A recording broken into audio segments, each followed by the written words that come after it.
Welcome to Manonmani IAS academy. 10 June 2026 Dinamani செய்தித்தாளின் முக்கிய குறிப்புகளை பார்ப்போம். ஜூன் 5ஆம் தேதி சிங்கப்பெண் படையில் புதியதாக 2500 பணியிடங்கள் நிரப்பப்பட வாய்ப்புள்ளதாக அரசு குறிப்பிட்டுள்ளது. ட்ரோன் ரோந்து.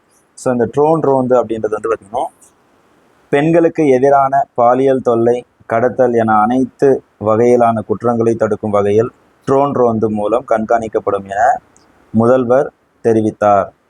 இந்தியாவிலேயே முதல் முறையாக சிங்கப்பெண் படையில் இந்த ட்ரோன்கள் பயன்படுத்தப்படும் என்பது குறிப்பிடத்தக்கது.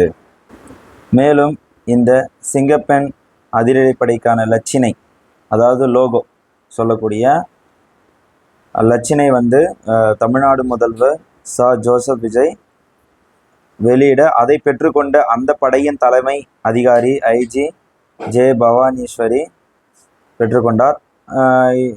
இந்த நிகழ்வின் உடன் பல முக்கிய அரசு அதிகாரிகள் இருந்தனர். அதில் சில பேர் தமிழக அரசின் தலைமை செயலரான மு சாய்குமார், தமிழக காவல்துறை தலைமை இயக்குனர் மகேஷ்குமார் அகர்வால் ஆகியோர் இந்த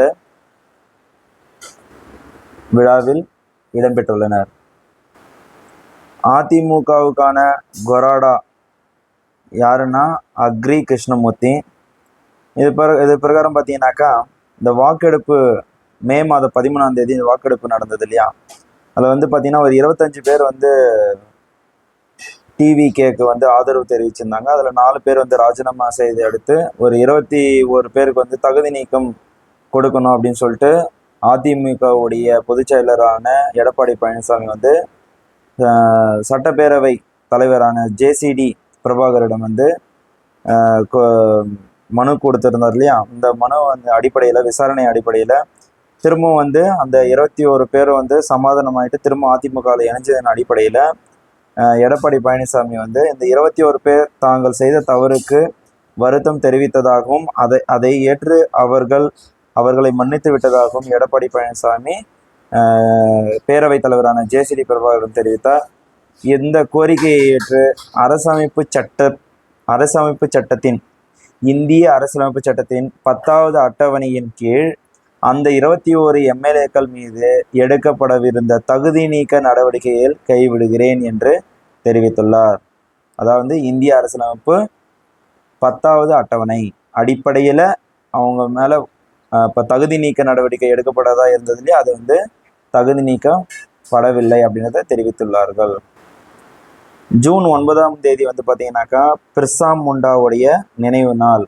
அதற்கு வந்து தமிழக ஆளுநர் நினைவு அஞ்சலி செலுத்தியிருக்கிறார். இவர் தான் பிர்சா முண்டா. இந்த பிர்சா முண்டா அப்படின்றவர் வந்து யாருன்னா, ஆங்கிலேயரின் சுரண்டலுக்கு எதிரான அவரது போராட்டம் மற்றும் காடுகள், நிலங்கள் மீதான பழங்குடியினரின் உரிமைகளை மீட்டெடுக்க அவரது முயற்சிகள் நாடு முழுவதும் எண்ணற்ற இயக்கங்களுக்கு உத்வேகம் அளித்துள்ளது. பிர்சா முண்டாவின் பாரம்பரியத்தின் மிகவும் தனித்துவமான அம்சங்களில் ஒன்று பிர்சாய்ட் பிரிவின் உருவாக்கம் ஆகும். இந்த பிர்சாய்ட் பிரிவின் உருவாக்கம் வந்து பிர்சா முண்டாவின் தனித்துவமான அம்சங்களில் ஒன்றாக குறிப்பிடப்படுகிறது. ஆங்கிலேயர்களின் ஒடுக்குமுறைக்கு எதிராக பழங்குடி சமூகங்களை அணி திரட்டுவதில் கணிசமான பங்கை கொண்டிருந்தது. இவரை பூமியின் தந்தை என்று பழங்குடியின மக்கள் அழைக்கின்றனர். இவர் வந்து பூமியின் தந்தை என்று பழங்குடியின மக்கள் வந்து அழைக்கின்றனர். பிர்சா முண்டாவை 1900ஆம் ஆண்டு மார்ச் 3இல் பிரிட்டிஷ் போலீசார் கைது செய்து ஹசாரிபாக் சென்ட்ரல் சிறையில் அடைத்தனர். அதாவது எந்த சிறையில்? ஹசாரிபாக் சென்ட்ரல் சிறை. அதாவது 1900 மார்ச் 3ஆம் தேதி. அதே மாதிரி பார்த்தீங்கன்னாக்கா இவர் வந்து ஒன்று சொல்லியிருப்பார். நீர் நமது, நிலம் நமது, வானம் நமது, நீர் நமது, நிலம் நமது, வனம் நமது என போராடிய மண்ணின் தந்தை ஜூன் 9, 1900 ஆண்டில் உயிரிழந்தார்.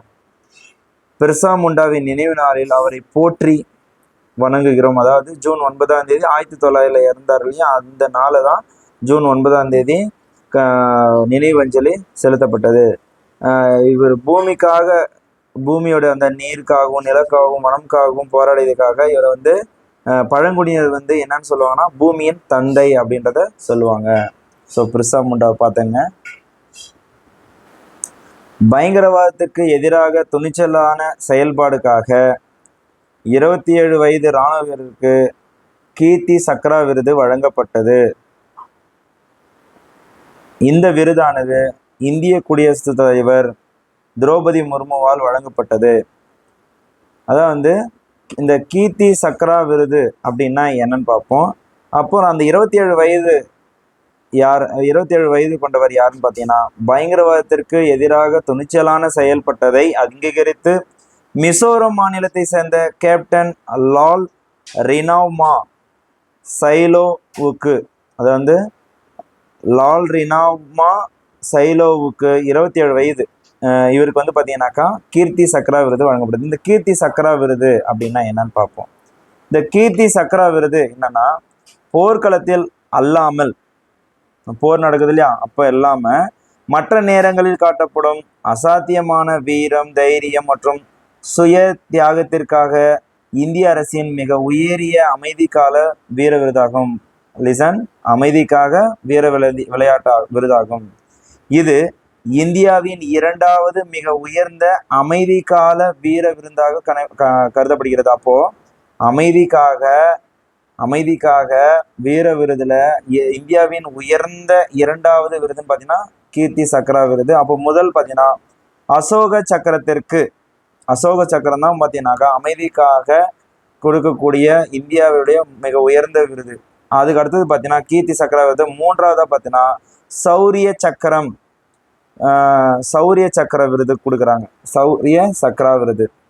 அதே மாதிரி முக்கிய அம்சங்கள், இதனுடைய முக்கிய அம்சம் என்னன்னா யாருக்கு வழங்கப்படுகிறது அப்படின்னு கொஸ்டின் பார்த்தீங்கன்னா, இந்திய இராணுவம், கடற்படை மற்றும் விமானப்படை வீரர்கள், அதாவது முப்படைன்னு சொல்றோம் இல்லையா, இராணுவம், தரை, கடற், விமானம், இதில் பணியாற்றக்கூடிய வீரர்கள் வந்து, இது இல்லாம துணை இராணுவ படையினர் பிஎஸ்எஃப், சிஆர்பிஎஃப், இது மாதிரி வந்து மற்ற படையினர் இருக்காங்க இல்லையா சென்ட்ரல் கவர்மெண்ட்ல, அவங்களுக்கும் காவல்துறையினர் மற்றும் பொதுமக்கள், அப்போ மற்ற காவல்துறை மாநில அளவில் செயல்படக்கூடிய காவலர்களுக்கும் பொதுமக்களுக்கும் கூட இது வந்து என்னது வழங்குகிறார்கள்.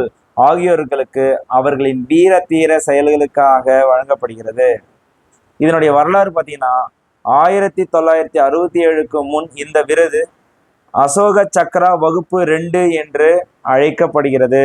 இந்த கீர்த்தி சக்ரா விருதை இதுக்கு முன்னாடி 1967க்கு முன்னாடி வரைக்கும், கிட்டத்தட்ட நமக்கு சுதந்திரம் கிடைச்சி குடியரசு அமைச்சதுலேருந்து பார்த்தீங்கன்னாக்கா 1947 சுதந்திரம் கிடைச்சிருக்கும், 1950 குடியரசு அமைச்சிருப்பாங்க. அதுலேருந்து பார்த்தீங்கன்னா 67 வரைக்கும் கிட்டத்தட்ட 17 வருஷம் முன்னாடி, அதாவது 17 வருஷமா பார்த்தீங்கன்னாக்கா இந்த விருதுக்கு பேர் என்ன சொல்லிடுவாங்கன்னா அசோக சக்ரா வகுப்பு 2ன்றத சொல்லியிருப்பாங்க. 1967க்கு அப்புறம் தான் கீர்த்தி சக்ரா விருதுன்றத அழைச்சிருப்பாங்க. இதனுடைய சிறப்பு என்னன்னா, மகாவீர் சக்ரா விருதுக்கு இணையான அமைதிக்கால விருது இதுவே ஆகும்.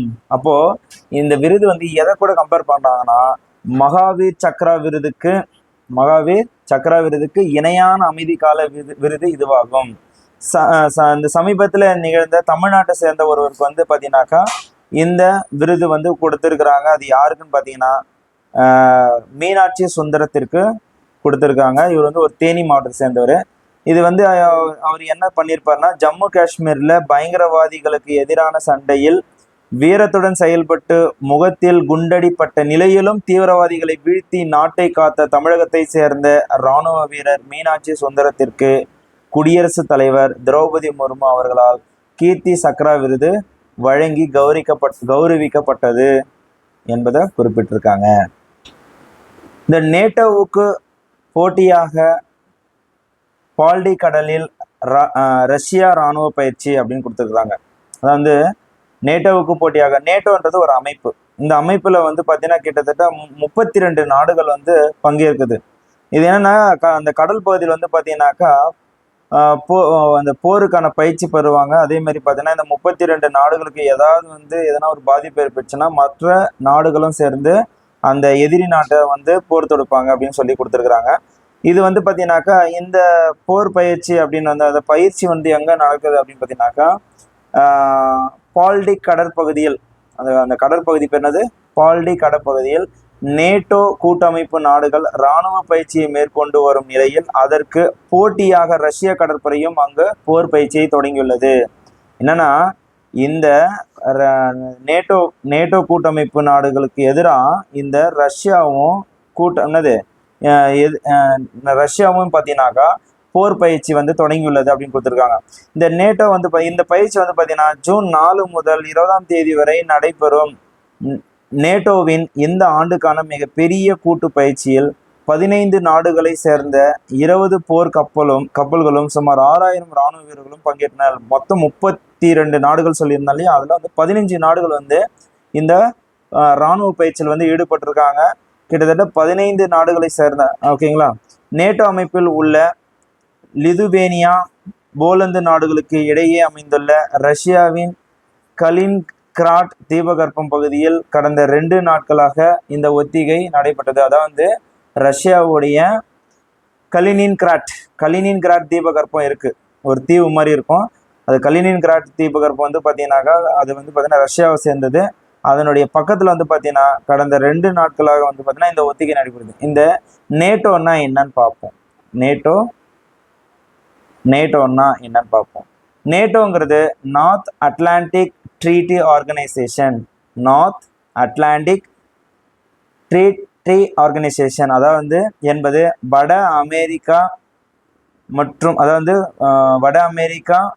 மற்றும் ஐரோப்பிய நாடுகளுக்கு இடையே 1949ஆம் ஆண்டு உருவாக்கப்பட்ட ஒரு கூட்டு இராணுவ கூட்டமைப்பு ஆகும். இது எப்போ ஸ்டார்ட் பண்ணாங்க அப்படின்னு பார்த்தீங்கன்னா நேட்டோன்ற அமைப்பு வந்து 1949 ஸ்டார்ட் பண்ணியிருப்பாங்க. இது வந்து பார்த்தீங்கன்னா வட அமெரிக்காவில் 2 நாடும், மீதி இருக்கிற மற்ற நாடுகள் பார்த்தீங்கன்னாக்கா ஐரோப்பிய நாடுகளும் சேர்ந்து கிட்டத்தட்ட 1949 இந்த கூட்டமைப்பு வந்து ஒரு கூட்டு இராணுவ கூட்டமைப்பு வந்து ஸ்டார்ட் பண்ணியிருப்பாங்க. இந்த அமைப்பை பற்றிய முக்கிய விவரங்கள் வந்து பார்த்தீங்கன்னா இதனுடைய நோக்கம் கூட்டு பாதுகாப்புனா கொலெக்டிவ் டிஃபென்ஸ்னு சொல்கிறாங்க. நேட்டோ அமைப்பின் மிக முக்கிய கொள்கை அது என்னன்னா விதி 5. இப்போ இதனுடைய கொள்கை இருக்கும். அந்த கொள்கையில வந்து விதி 5 என்ன சொல்லுது அப்படின்னு பார்த்தீங்கன்னா, நேட்டோ உறுப்பு நாடு ஒன்றின் மீது பிற நாடு தாக்குதல் நடத்தினால் அது அனைத்து உறுப்பு நாடுகள் மீதான தாக்குதலாக கருதப்பட்டு அனைத்து நாடுகளும் இணைந்து பதிலடி கொடுக்கும்.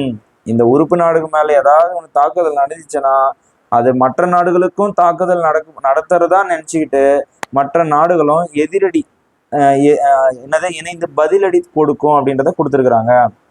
அரசியல் மற்றும் இராணுவ ஒத்துழைப்பு என்னன்னா உறுப்பு நாடுகளுக்கு இடையே பாதுகாப்பு தொடர்பான ஆலோசனைகளை வழங்குதல் மற்றும் உலகளாவிய அச்சுறுத்தல்களை கூட்டாக எதிர்கொள்ளுதல். அப்போ இந்த அச்சுறுத்தல்களும் சரி, அதே மாதிரி ஆலோசனை வழங்குறதும் சரி, பாதுகாப்பு ஆலோசனை வழங்குறதும் சரி, இந்த கூட்டமைப்புல வந்து சேர்ந்து இணைந்து நடத்துது. அதே மாதிரி உறுப்பு நாடுகள் தற்போதைய நிலவரப்படி 2026 இதில் அமெரிக்கா, இங்கிலாந்து, பிரான்சு, ஜெர்மனி உள்ளிட்ட 32 நாடுகள் உறுப்பினர்களாக உள்ளனர். நேட்டோவுடைய கூட்டமைப்புல இந்திய கூட்டு இராணுவ கூட்டமைப்புல வந்து பார்த்தீங்கன்னாக்கா கிட்டத்தட்ட 32 நாடுகள் வந்து உறுப்பினர்களாக உள்ளனர். சமீபத்திய இணைப்புகள் சமீபத்தில் வந்து பார்த்தீங்கன்னா இணைப்புகள் ரஷ்யாவுக்கும் உக்ரைனுக்கும் போர் வந்து நடந்துன்னு இருக்கு இல்லையா.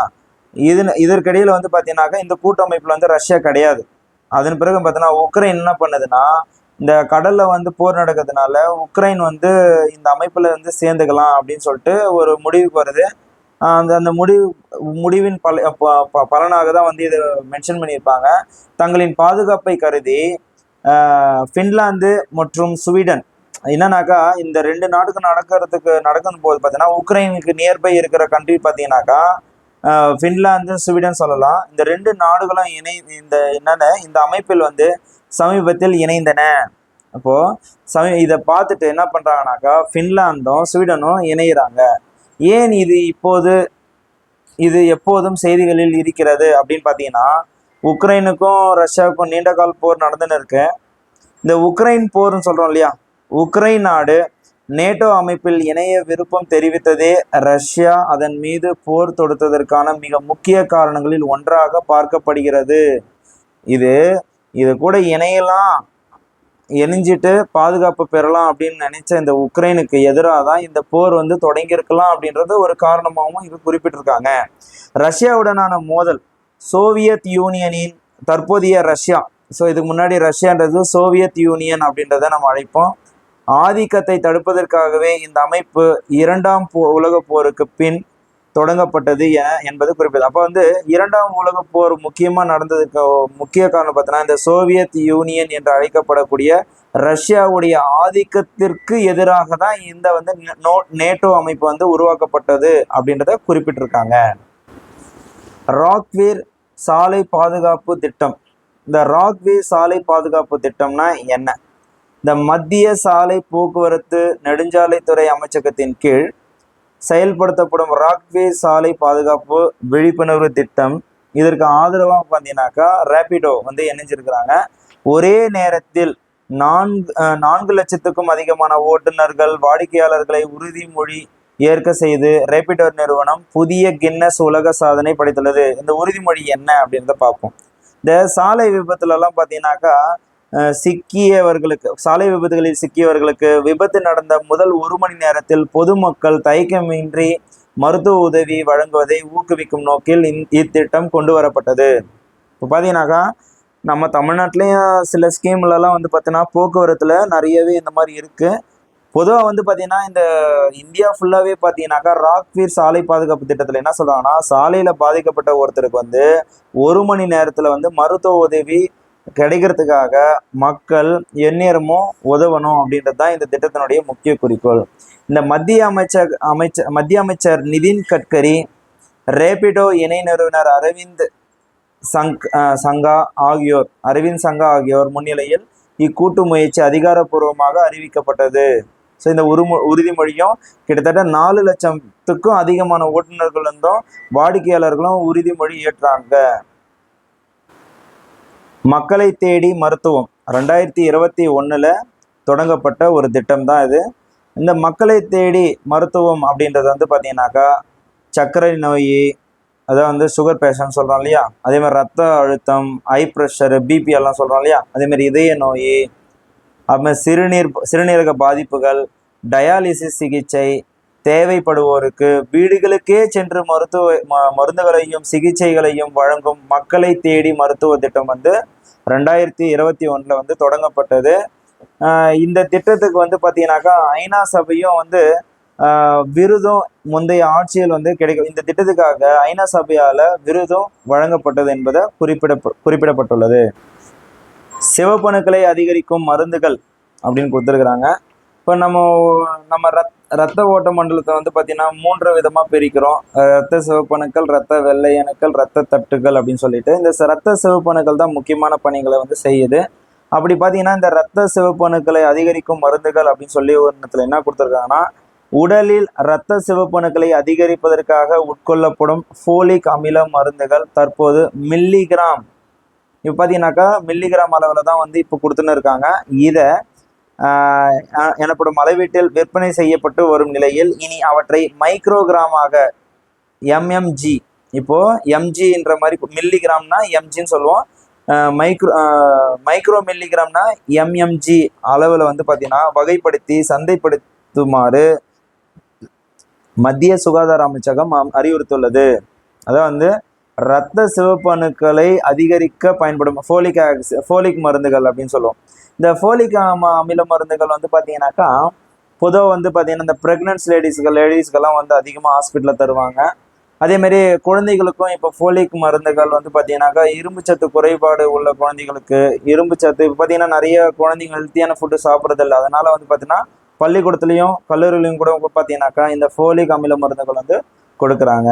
அதேமாரி உடலில் இரத்த சிவப்பணுக்களை மேம்படுத்தவும் ஹோமோசிஸ்டைன் எனப்படும் அமினோ அமிலத்தின் அளவை குறைப்பதற்கும், அதை வந்து உடலில் இரத்த சிவப்பணுக்கள் மேம்படுத்தவும் ஹோமோசிஸ்டைன் எனப்படும் அமினோ அமிலத்தின் அளவை குறைப்பதற்கும் B9 சத்துக்கள் தேவைப்படுகின்றன. இப்போ B9 சத்துக்கள் வந்து கண்டிப்பாக தேவைப்படுது. B9 சத்துக்கள், இந்த B9 சத்துக்கள் அந்த அளவுகள் சீராக இல்லாத பட்சத்தில் மாரடைப்பு, இது இல்லைன்னா சீராக இல்லைன்னா என்ன ஆகுனாக்கா மாரடைப்பு ஏற்படும். அதாவது வந்து ரத்த சிவப்பணுக்களும் உடம்புக்கு ரொம்ப தேவை, அதேமாரி ஹோமோசிஸ்டைன் வந்து பார்த்தீங்கன்னாக்கா அது குறைவாக தான் இருக்கணும். இதுக்கு தேவைப்படக்கூடிய சத்து தான் வந்து B9 சத்து. இது வந்து பேலன்சிங் ஆகலை, கரெக்டாக இல்லை, அதிகமாகவோ கம்மியாகவோ இருந்தால் என்னென்ன வியாதி வரும் பார்த்தீங்கன்னா மாரடைப்பு, பக்கவாதம், இரத்த சோகை உள்பட பல்வேறு பாதிப்புகள் ஏற்படலாம் அப்படின்றத கொடுத்துருக்குறாங்க. அதேமாரி அதனை தவிர்க்கும் B9 சத்துக்களை உடலுக்கு வழங்குவது ஃபோலிக் அமில மருந்துகள் தான். இந்த B9 சத்துக்கள் எதில் இருக்கும்? ஃபோலிக் அமில மருந்துகளில் தான் இருக்கும் அப்படின்றத ஃபோலிக் ஆக்சிட் டேப்லெட்னு சொல்லுவாங்க இல்லையா, அதில் B9 சத்துக்கள் இருக்குது. அந்த B9 சத்துக்களை என்ன பண்ணுதுன்னா உடலில் இரத்த சிவப்பணுக்களை அதிகப்படுத்துது. அதேமாரி ஹோமோசிஸ்டைன் எனப்படும் அமினோ அமிலத்தை குறைக்குது. சரியா? அப்போ இதை பேறு காலத்தில், பேர் என்னது? குழந்தை பருவம், அதை வந்து கர்ப்பமாக இருக்கக்கூடிய பெண்கள் இந்த பேறு காலத்தில் சிசுனா குழந்தை, சிசுவுக்கு பிறவி குறைபாடு ஏற்படாமல், அதாவது ஊனமாக பிறகுதுலேயே அந்த பிறவி குறைபாடு ஏற்படாமல் தடுப்பதற்கு இந்த ஃபோலிக் அமிலம் வந்து முக்கிய பங்கு வகிக்கிறது. இப்போ நீங்கள் கூட பார்த்தீங்கன்னாக்கா முதல் மாதத்துலேருந்தே பார்த்தீங்கன்னா ஃபோலிக் எந்த டேப்லெட் கொடுக்குறாங்க இல்லையா, அந்த ஃபோலிக் டேப்லெட் வந்து கம்பல்சரி கொடுப்பாங்க. பொதுவாக இயற்கையாக வந்து கீரை வகையின் மூலமாகவோ இல்லை சத்தான உணவுகள் வகையின் மூலமாகவோ உண்ண சொல்லுவாங்க டாக்டர் இல்லையா. அதேமாரி இதை 6 மாதங்களில் அமலாக்க திட்டமிடப்பட்டுள்ளது என்பதை குறிப்பிட்டிருக்காங்க. இன்றைய செய்தியின் முக்கிய குறிப்புகள் நிறைவடைந்து விட்டது. நாளை பார்ப்போம். நன்றி.